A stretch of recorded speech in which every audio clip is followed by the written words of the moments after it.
अस्सलाम वालेकुम दोस्तों, सोलर पावर इजी ट्यूटोरियल्स की आज की video solar system installation tips and tricks के बारे में है। 2.2 किलोवाट का सोलर इन्वर्टर है इन्वेरेक्स कंपनी का, जो आपको इस वक्त दिखाई दे रहा है स्क्रीन के ऊपर। और इस इन्वर्टर की जो कीमत है वो 29,500 रुपये है। 5 साल की वारंटी है, 2 साल फ्री ऑफ कॉस्ट है और 3 साल चार्जेस के साथ है। एरोक्स सीरीज़ का 2.2 किलोवाट का ये जो इन्वर्टर है ये 1200 वाट्स के सोलर पैनल्स को सपोर्ट करता है। तो इस इन्वर्टर के साथ हम जो हैं वो 340 वाट्स के 4 जो सोलर पैनल है वो इंस्टॉल करेंगे। सोलर पैनल्स हमारे पास जो हैं वो लाइन कंपनी के हैं, और लाइन कंपनी के सोलर पैनल्स का जो रिज़ल्ट है वो बहुत ही कमाल का होता है। इसके बारे में एक वीडियो में कुछ दिन पहले अपने चैनल पे अपलोड कर चुका हूँ। मैं नीचे डिस्क्रिप्शन में उसका लिंक भी दे दूँगा, आप देख लीजिएगा।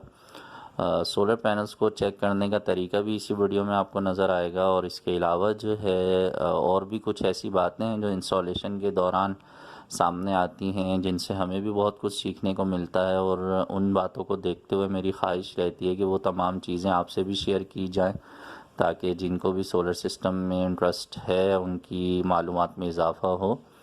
फिनिक्स कंपनी की टॉल ट्यूबलर बैटरीज़ आपको दिखाई दे रही हैं। TX 1800 मॉडल है, 230 एम्पेयर की बैटरीज़ हैं ये। एक बैटरी की जो कीमत है वो 27,500 रुपये है।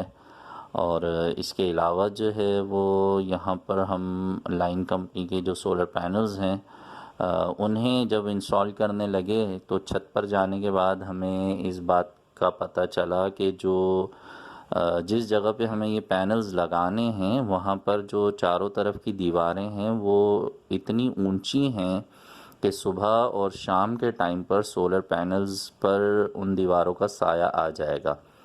और सोलर पैनल्स पर अगर दीवारों का साया आए या किसी भी चीज़ का साया आए तो इससे सोलर पैनल का जो रिज़ल्ट है वो काफ़ी डाउन हो जाता है। तो ऐसी सूरत में हमने वहाँ पर देखा और अंदाज़ा किया कि अगर हम जिस जगह पे साहिब खाना चाह रहे थे सोलर पैनल लगाना, अगर वहाँ हम फ़र्श पे सोलर पैनल लगा देते हैं तो सिर्फ दोपहर का जो टाइम है जब सूरज सर पर होता है उस वक्त का तो उन्हें मुकम्मल रिज़ल्ट मिल जाएगा सोलर पैनल्स का।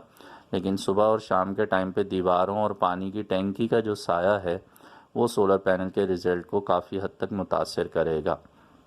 तो सोलर पैनल के जो फिटिंग स्टैंड थे वो ग्राउंड माउंटिंग वाले थे, फ़र्श पे लगने वाले फिटिंग स्टैंड थे।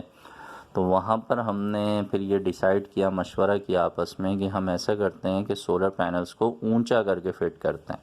तो जो साहिब खाना थे जिनके घर पे हम ये सिस्टम इंस्टॉल कर रहे थे उन्होंने कहा कि जनाब बाहर से सोलर पैनल दिखाई नहीं देने चाहिए, क्योंकि मोहल्ले में शरारती बच्चे मौजूद हैं तो वो पत्थर वगैरह मार के पैनल्स हमारे तोड़ देंगे।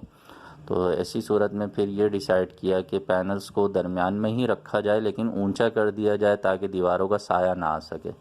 तो होलो पाइप हमने वहाँ से ख़रीदे और उन्हें अपनी ज़रूरत के हिसाब से जो है वो काट लिया गया।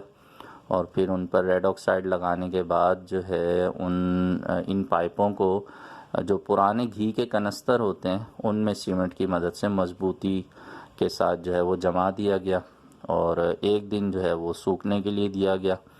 और अगले दिन जो है ये पाइप बाद मज़बूत हो चुके थे, भारी भी हो चुके थे, क्योंकि हवा का जो दबाव है वो पैनल्स को उड़ा के ना ले जाए। तो इस वजह से हमें जो है वो उनका वेट भी बढ़ाना होता है, या तो मजबूती के साथ रावल बोल्ट की मदद से उन्हें फ़िट किया जाता है या वेल्डिंग की मदद से जो है सोलर पैनल की फ़िटिंग बनवाई जाती है। तो यहाँ पर हमने ख़ुद ही ये काम किया कि जो होलो पाइप है उसमें हमने इस तरह कनस्तर के साथ सीमेंट लगा के उसे मज़बूत करके और उन पर फिर पैनल्स को हमने यहाँ पर फिट किया। तो अब ये मूवेबल भी हैं, जब चाहें इस जगह पर ये जब कंस्ट्रक्शन का काम होगा, यहाँ कमरे बनेंगे तो ये यहाँ से इजीली हटाए जा सकते हैं। नट बोल्ट पे तमाम सेटिंग की गई है तो इजीली वो खुल भी जाएंगे और दोबारा इससे ऊपर वाले छत पर रख कर दोबारा फिट भी किए जा सकेंगे। तो अब यहाँ पर जो सोलर पैनल का रिज़ल्ट है पिछली वीडियो में मैं वो दिखा चुका हूँ, लगे हाथों यहाँ पर भी देख लीजिए कि 340 वाट का सोलर पैनल है और इसके जो एम्पियर्स हैं वो 9.3 आ रहे हैं। और 9.3 एम्पियर्स किसी भी पैनल का बहुत अच्छा रिज़ल्ट होता है। और इसके अलावा अब जो इसके वोल्टेज हैं वो भी आप एक नज़र देख लीजिए। सोलर पैनल के जो वोल्टेज इस वक्त आ रहे हैं वो 42.6 हैं। तो 42.6 वोल्टेज को 9.3 एम्पेयर से मल्टीप्लाई करने से जो रिज़ल्ट मिलता है वो तकरीबन 400 वाट के आसपास मिलता है। तो सोलर पैनल को चेक करने का जो सही तरीका है वो यही है। कुछ लोग ये डिमांड करते हैं कि जब ये फिट कर दिए जाएं तो लोड पर इनका रिज़ल्ट दिखाया जाए, तो वो भी इंशाल्लाह आपको वीडियो में दिखाएंगे कि इन्वर्टर पर सोलर पैनल की मदद से जब हमने घर का लोड चलाया था तो उस वक्त हमें क्या रिज़ल्ट मिल रहा था।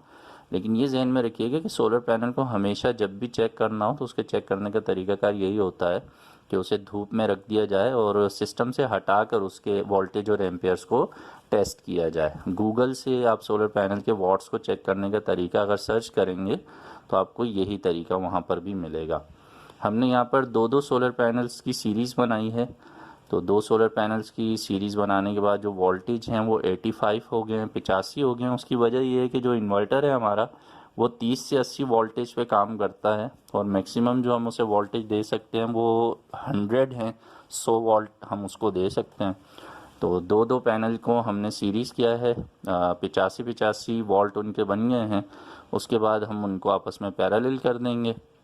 तो इस तरह ये फ़ायदा होगा कि जो MPPT की रेंज है उसके अंदर रहते हुए सोलर पैनल्स जो हैं वो हम इन्वर्टर के साथ लगाएंगे और ऐसी सूरत में जो सोलर पैनल का मैक्सिमम हमें आउटपुट मिलेगा वो सोलर की मदद से अच्छे अंदाज में मिल सकेगा। ये जहन में रखिएगा कि ये जो इन्वर्टर है ये 9.6 एम्पेयर का आपको AC लोड चलाने में मदद दे सकता है। इससे ज़्यादा लोड इस पर नहीं डाला जा सकता। तो अगर आप ये अपने घर में इंस्टॉल करवा रहे हैं तो अपने घर का जो लोड है वो ज़रूर डिवाइड करवा लीजिएगा। सारे का सारा लोड घर का इस पर नहीं डाला जा सकता। कुछ लोगों को ये गलत फहमी होती है कि इन्वर्टर अगर लगा देंगे तो इन्वर्टर पर जितना लोड डलेगा वो तो इससे चलेगा, बाकी का जो है वो इसमें से गुज़र के चल जाएगा। तो इन्वर्टर के अंदर से करंट गुज़रने की जो ताकत है वो उसकी अपनी मेंशन की गई है 9.6। इससे ज़्यादा करंट इसमें से नहीं गुज़र सकता, इससे ज़्यादा एम्पेयर इसमें से नहीं गुज़र सकते हैं। तो अगर आपके घर का लोड 9 एम्पेयर से ज़्यादा है तो ऐसी सूरत में घर की वायरिंग को आप डिवाइड करवाएंगे। कुछ चीज़ें बाईपास मोड में डायरेक्टली के इलेक्ट्रिक या वापडा से चलेंगी और कुछ जो चीज़ें हैं, जो सिलेक्टेड चीज़ें हैं, वो आप इन्वर्टर की मदद से चला सकेंगे। तो यहाँ पर हमने ये किया है कि जो सोलर पैनल्स के कनेक्टर्स हैं इस वक्त जो आपको दिखाई दे रहे हैं MC4 कनेक्टर कहलाते हैं ये।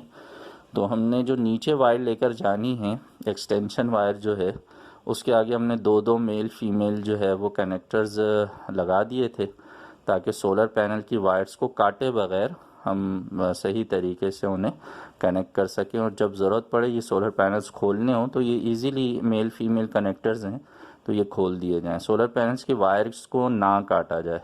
अक्सर लोग जो है वो सोलर पैनल की फ़िटिंग करते हुए जो ये वायर्स होती हैं उनको काट देते हैं, तो ऐसी सूरत में फिर बाद में परेशानी का सामना भी करना पड़ता है। क्योंकि ये जो वायर्स हैं जब आप इन्हें काट देते हैं तो उसके बाद वारंटी क्लेम के लिए सोलर पैनल्स को आप लेकर जाएंगे तो वारंटी क्लेम नहीं होगी। ये बहुत अहम बात है, इसका ख्याल कीजिएगा। और सोलर पैनल्स हमने यहाँ पर जो ख़ुद साख्ता हमारे फिटिंग स्टैंड हैं उनके ऊपर हमने फ़िट कर दिए हैं और आपको दिखाई भी दे रहा है कि सूरज जो है वो अभी ऊपर मौजूद है और दीवारों के साए जो है वो बढ़ते जा रहे हैं। दोपहर के 3:30 बजे का ये टाइम है, लेकिन पैनल्स पर किसी भी दीवार का या पानी की टंकी का साया नहीं आ रहा। सोलर पैनल को हमने प्रॉपर साउथ साइड पे लगा दिया है। कराची में, पाकिस्तान में, हिंदुस्तान में जो सोलर पैनल्स हैं वो साउथ साइड पे ही जो है वो इंस्टॉल किए जाते हैं। तो आप भी जब पैनल लगाएं तो इनका जो रुख है वो साउथ की तरफ रखिएगा। इस तरह आपको सुबह से शाम तक सोलर पैनल का अच्छा रिज़ल्ट देखने को मिलेगा। तो यहाँ पर आप देख रहे हैं कि पानी की टंकी काफ़ी ऊंची है, तो हमने उसके साए का हिसाब रखते हुए पैनल्स को ऐसी जगह रखा कि जहाँ पर पानी की टंकी का साया भी ना आए और दीवारों का साया भी ना आए और साथ साथ में जो घर वालों की रिक्वायरमेंट थी कि बाहर से पैनल नज़र ना आए तो उसका भी हमने ध्यान रखा। तो ये जो इन्वर्टर है इसके हवाले से एक अहम बात है, बहुत सारे लोगों ने पूछी भी थी। तो यहाँ पर आप देख रहे हैं कि इसके जो वोल्टेज हैं उसकी जो इन्होंने मिनिमम 30 वोल्ट और मैक्सिमम 80 वोल्ट की डिटेल यहाँ मेंशन की हुई है कि आप इसे सोलर पैनल्स को जब कनेक्ट करेंगे तो इतने करेंगे। तो 150 वाट वाले अगर आपके पास पैनल्स हैं तो आप 4 पैनल्स को सीरीज़ में करेंगे तो उनके 80 वोल्ट यानी 80 वोल्ट बन जाते हैं। तो इस तरह आप 150 वाट के 2 पैनल्स को सीरीज़ करके लगाएंगे तो 40 वोल्ट बनते हैं। तो उस तरह भी ये चल जाएगा, लेकिन 80 वोल्ट पे इसका रिज़ल्ट आपको ज़्यादा बेहतर मिलेगा। और इसके अलावा जो है इस इन्वर्टर के हवाले से जो डस्ट किट है उसके बारे में बहुत सारे लोगों ने सवाल पूछा था। तो डस्ट किट कोई बहुत ज़्यादा अनोखी चीज़ नहीं है। जो इसमें ऐसी जगह होती है जहाँ से हवा क्रॉसिंग की जगह रखी जाती है, वेंटिलेशन की जो जगह होती है, तो वहाँ पर जो है वो एक फोम का पीस लगा दिया जाता है, जैसा कि अभी हम आपको खोल के भी दिखा रहे हैं। तो ये नन्ना मुन्ना जो है वो फोम का टुकड़ा है। ये काम बस ये करेगा कि जितनी भी मिट्टी है, गर्दो गुबार है, उसे ये अंदर जाने से रोक देगा। और जब ये बहुत ज़्यादा डस्टी हो जाए तो आप इसे चेंज भी कर सकते हैं। और इसका ये फ़ायदा होता है कि इन्वर्टर के अंदर जो है वो गर्द जमा नहीं होती है, मिट्टी जमा नहीं होती है। ख़ास तौर पे इन्वर्टर बारिशों में ज़्यादा ख़राब होते हैं। उसकी वजह यही है कि अंदर जो है वो गर्द जमा होती है, मिट्टी जमा होती है, और बारिशों में नमी ज़्यादा होती है। तो वो अंदर पूरा जो हिस्सा है सर्किट का, वो नमी की वजह से, मिट्टी के साथ चिपकने की वजह से एक कीचड़ नुमा उसकी लेयर बन जाती है और वो फिर सर्किट को शॉर्ट कर देती है। तो आप अगर इस तरह इसकी सफाई का ध्यान रखेंगे तो इंशाल्लाह आपको इन्वर्टर में कभी भी जो है वो ख़राबी की जो बात है उसका सामना नहीं करना पड़ेगा। बहरहाल कुछ दोस्ताना अंदाज में मैंने आपको मालूमात दी है। अगर आपको अच्छी लग जाए तो वीडियो को लाइक कर दीजिएगा, दोस्तों से शेयर कर दीजिएगा। मिलेंगे नेक्स्ट वीडियो में। अपना बहुत सा ख्याल रखिएगा। सोलर सिस्टम ज़रूर लगाइए, अपनी बिजली खुद बनाइए और बिजली के बिलों से जान छुड़ाइए। अल्लाह हाफिज़।